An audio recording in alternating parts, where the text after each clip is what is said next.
ಭಗವಂತ ನಮಗೆ ನೀಡಿರುವುದರಲ್ಲಿಯೇ ಒಂದು ಭಾಗವನ್ನು ಸಮಾಜಕ್ಕೆ ನೀಡಿದರೆ ಜೀವನ ಸಾರ್ಥಕವಾಗುತ್ತದೆ ಎಂದು ಅನಂತಮೂರ್ತಿ ಹೆಗಡೆ ಚಾರಿಟೇಬಲ್ ಟ್ರಸ್ಟ್ ಅಧ್ಯಕ್ಷ ಅನಂತಮೂರ್ತಿ ಹೆಗಡೆ ಹೇಳಿದರು. ಯಲ್ಲಾಪುರ ತಾಲೂಕಿನ ಮಳವಳ್ಳಿ ಶಾಲೆಯಲ್ಲಿ ನಡೆದ ವಾರ್ಷಿಕ ಸ್ನೇಹ ಸಮ್ಮೇಳನ ಕಾರ್ಯಕ್ರಮದಲ್ಲಿ ಭಾಗಿಯಾಗಿ ಶಾಲೆಗೆ ಶುದ್ಧ ಕುಡಿಯುವ ನೀರಿನ ಘಟಕ ದೇಣಿಗೆಯಾಗಿ ನೀಡಿ ಮಾತನಾಡಿದರು. ಇದುವರೆಗೂ ನಾವು ಹಲವಾರು ಶಾಲೆಗಳಿಗೆ ನೀರಿನ ಘಟಕವನ್ನು ದೇಣಿಗೆಯಾಗಿ ನೀಡಿದ್ದೇವೆ.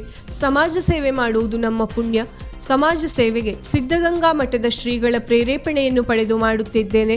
ಶ್ರೀ ಶಿವಕುಮಾರ ಸ್ವಾಮೀಜಿಗಳು ತ್ರಿವಿಧ ದಾಸೋಹ ಮಾಡುತ್ತಾ ಹಲವಾರು ಮಕ್ಕಳಿಗೆ ವಿದ್ಯೆ ವಸತಿಯನ್ನು ಕಲ್ಪಿಸಿಕೊಟ್ಟಿದ್ದಾರೆ. ಇಂದು ಅವರ ಬಳಿ ಕಲಿತ ಮಕ್ಕಳು ದೇಶ ವಿದೇಶದಲ್ಲಿ ಕೆಲಸ ಮಾಡುತ್ತಿದ್ದಾರೆ. ಇದನ್ನೇ ನಾನು ಪ್ರೇರಣೆಯಾಗಿ ತೆಗೆದುಕೊಂಡು ಸಮಾಜಮುಖಿ ಕೆಲಸವನ್ನು ಮಾಡುತ್ತಿದ್ದೇನೆ. ದಾನ ಮಾಡಿದಾಗ ಸಮಾಜದಲ್ಲಿ ಕೆಲವರು ದುಡ್ಡು ಹೆಚ್ಚಿದೆ ಹಾಗಾಗಿ ದಾನ ಮಾಡುತ್ತಾರೆ ಎನ್ನುತ್ತಾರೆ. ದಾನ ಮಾಡಿಲ್ಲ ಅಂದಾಗ ತುಂಬಾ ಜಿಪುಣ ಎಂಬ ಹಣೆಪಟ್ಟಿ ನೀಡುತ್ತಾರೆ. ಆಗ ನಮಗೆ ಯಾವ ಕೆಲಸಕ್ಕೆ ದುಡ್ಡು ಕೊಡಬೇಕು, ಯಾವಾಗ ದಾನ ಮಾಡಬೇಕು ಎನ್ನುವ ಜಿಜ್ಞಾಸೆ ಶುರುವಾಗುತ್ತದೆ. ನಾನು ಇಲ್ಲಿ ಯಾವುದೋ ಕಾರ್ಯಸಾಧನೆಯ ಉದ್ದೇಶದಿಂದ ದಾನ ಮಾಡುತ್ತಿಲ್ಲ.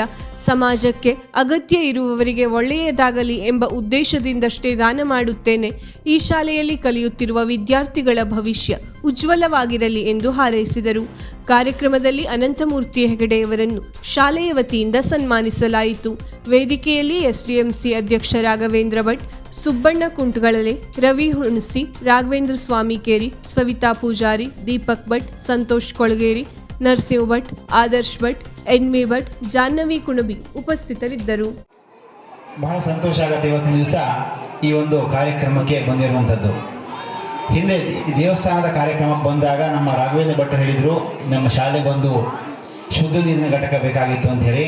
ನನ್ನ ಕಡೆಯಿಂದ ಸ್ವಲ್ಪ ಡಿಲೇ ಆಗಿದೆ, ಆದರೂ ಕೂಡ ಆ ಒಂದು ಸೇವೆ ಸಲ್ಲಿಸುವಂಥ ಭಾಗ್ಯ ಸಿಕ್ಕಿದೆ. ಇತ್ತೀಚೆಗೆ ಅದು ಶಾಲೆ ಸಮರ್ಪಣೆ ಆಗಿದೆ.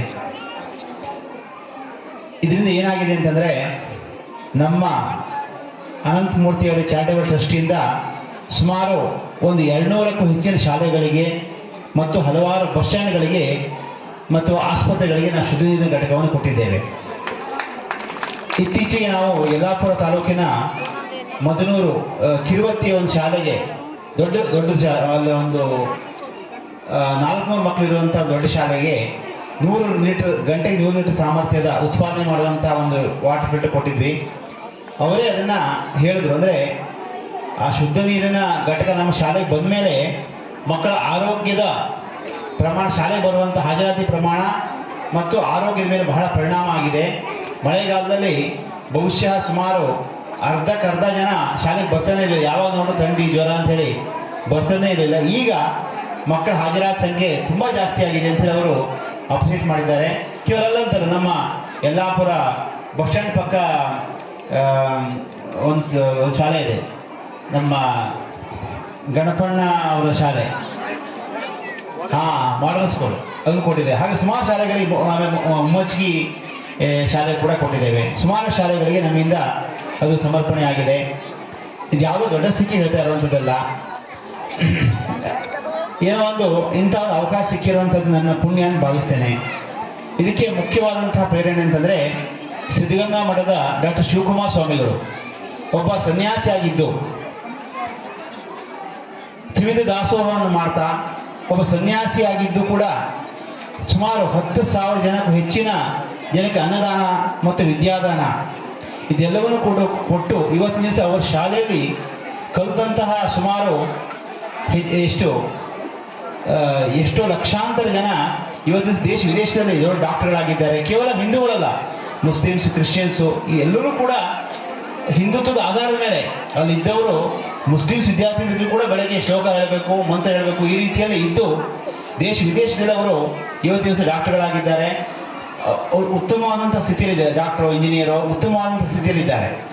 ಭಾಳ ಸಂತೋಷ. ಅದನ್ನು ಪ್ರೇರಣೆ ತೆಗೆದುಕೊಂಡು ನಮ್ಮ ಜೀವನವೂ ಕೂಡ ಗೊತ್ತಿಲ್ಲ ಎಷ್ಟು ದಿವಸ ನಾವಿರ್ತೇವೆ, ಒಂದು ಯಾರು ಕಂಡಿದ್ದಾರೆ, ಯಾರು ಕೂಡ ಚಿರಂಜೀವಿಗಳಲ್ಲ. ನಮ್ಮ ಜೀವಿತಾವಧಿಯಲ್ಲಿ ನಮ್ಮ ದುಡಿಮೆ ಒಂದು ಭಾಗವನ್ನು, ನಾನು ಮೊದಲು ಬೆಂಗಳೂರಲ್ಲಿ ದೇವಸ್ಥಾನದ ಅರ್ಚಕನಾಗಿದ್ದೆ. ನಮಗೆಲ್ಲ ಗೊತ್ತಿರಬೇಕು, ಕೆಲವು ವರ್ಷನೇ ಗೊತ್ತಿದೆ, ಸ್ವಲ್ಪ ನಮಗೆಲ್ಲ ಗೊತ್ತಿದೆ. ಅರ್ಚಕನಾಗಿದ್ದೆ. ಕೊನೆಗೆ ನನಗೆ ಅನ್ನಿಸ್ತು, ನಾವು ಏನಾದರೂ ಉದ್ಯಮವನ್ನು ಮಾಡಬೇಕು ಅಂಥೇಳಿ ಒಂದಷ್ಟು ಉದ್ಯಮಕ್ಕೆ ನಾನು ಉದ್ಯಮ ಕ್ಷೇತ್ರಕ್ಕೆ ಹೋದೆ. ಆ ದೇವರು ನನಗೆ ಅಲ್ಲೂ ಕೂಡ ಕೈ ಬಿಟ್ಟಿಲ್ಲ, ಅಲ್ಲೂ ಕೂಡ ಒಳ್ಳೆಯದಾಯಿತು. ಆ ದುಡ್ಡು ನಾನು ಕೆಲವಷ್ಟು ತೋಟವನ್ನು ಮತ್ತು ಜಾಗವನ್ನು ನಮ್ಮ ಊರಲ್ಲಿ ಖರೀದಿಸಿದೆ, ಪರ್ಚೇಸ್ ಮಾಡಿದೆ. ಇಲ್ಲೂ ಕೂಡ ನಾನು ಸಿರ್ಸಿಯಲ್ಲೂ ಕೂಡ ಲೇಔಟ್ಗಳನ್ನ ಮಾಡಿದ್ದೇನೆ. ಅದು ಬಂದಂಥ ಒಂದು ಲಾಭ ಅಂತ ಏನಿದೆ, ಆ ಲಾಭದಿಂದ ನಾವೊಂದು ಭಾಗವನ್ನು ಕೊಡ್ತಾ ಇದ್ದೇನೆ ವಿನಃ ಮತ್ತು ಯಾವುದೇ ರೀತಿಯ ತುಂಬ ದುಡ್ಡಿದೆ ಅಥವಾ ದುಡ್ಡು ಹೆಚ್ಚಾಗೋಗಿದೆ ಆ ರೀತಿಯೂ ಕೂಡ ಅಲ್ಲ. ನಮ್ಮಲ್ಲಿ ಏನಾಗ್ತದೆ ಅಂತಂದರೆ ಒಂದು ಭಾವನೆ ಇದೆ, ದುಡ್ಡು ಜಾಸ್ತಿ ಕೊಟ್ಟ ತಕ್ಷಣ ಏನೋ ದುಡ್ಡು ಸಿಕ್ಕಾಪಟ್ಟೆ ಇದೆ, ಅದನ್ನು ರಾಜಕೀಯಕ್ಕೆ ಕೊಡ್ಬೋದು, ಇಲೆಕ್ಷನ್ಗೆ ಕೊಡ್ಬೋದು, ಈ ರೀತಿ ಭಾವನೆಗಳಿದೆ. ಅಥವಾ ಕೊಟ್ಟಿಲ್ಲ ಅಂದ ತಕ್ಷಣ ಒಂದು ನಯಾ ಪೈಸೆ ಕೊಡೋಣ, ಭಾಳ ಕಂಜೂಸಿ, ಪ್ರಯೋಜನ ಇಲ್ಲ ಅನ್ನೋದು ಹೇಳ್ತಾರೆ. ಕೊಟ್ಟರು ಕಷ್ಟ, ಕೊಡದೇ ಕಷ್ಟ, ಕೊಡಬೇಕಾ ಅನ್ನೋದು ಕೂಡ ಜನ ಜಿಜ್ಞಾಸೆ ಆಗಿಬಿಡ್ತದೆ. ನಾನು ಯಲ್ಲಾಪುರ ಅಂತಲ್ಲ, ಮೊನ್ನೆ ಹೊನ್ನಾವರ್ ಕೂಡ ಕೊಟ್ಟಿದ್ದೇನೆ. ಹೊನ್ನಾವರ್ ಕರ್ಕಿಯಲ್ಲಿ ನಮ್ಮ BJP ಜಿಲ್ಲಾಧ್ಯಕ್ಷ ಆದಂಥ NS ಹೆಗಡೆ ಅವ್ರ ಮನೆ ಮುಂದುಗಡೆ ಶಾಲೆ ಕೊಟ್ಟಿದ್ದೇನೆ. ಹೊನ್ನಾವರ ಬಸ್ ಸ್ಟ್ಯಾಂಡಲ್ಲೂ ಕೂಡ ನಾನು ಹಾಕಿದ್ದೇನೆ. ಹಾಗೆ ಹಲವಾರು ಜಾಗದಲ್ಲೂ ಕೂಡ ನಾನು ಕೊಟ್ಟಿದ್ದೇನೆ. ಅದರಿಂದ ಇದು ಯಾವುದೋ ದೊಡ್ಡ ಸ್ಥಿತಿ ಅಂತ ನಮ್ಮ ಕೈಯಲ್ಲಿ ಒಂದು ಅವಕಾಶ ಸಿಕ್ಕಿದೆ, ಭಗವಂತ ಕೊಟ್ಟಿದ್ದಾನೆ ಅನ್ನೋ ಭಾವನೆಯಿಂದ ನಾನು ಕೊಟ್ಟಾಗ ಮಾತ್ರ ಅದು ಸಂಪೂರ್ಣವಾದಂತಹ ಒಂದು ಸಾರ್ಥಕತೆ ಬರ್ತದೆ.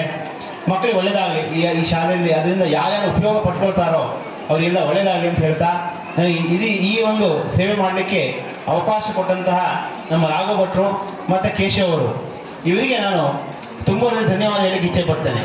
ವೀಕ್ಷಕ ಮಹಾಪ್ರಭುಗಳೇ, ನಮ್ಮ ಚಾನಲ್ ಅನ್ನು ಸಬ್ಸ್ಕ್ರೈಬ್ ಮಾಡಿ, ಶೇರ್ ಮಾಡಿ, ಪ್ರೋತ್ಸಾಹಿಸಿ.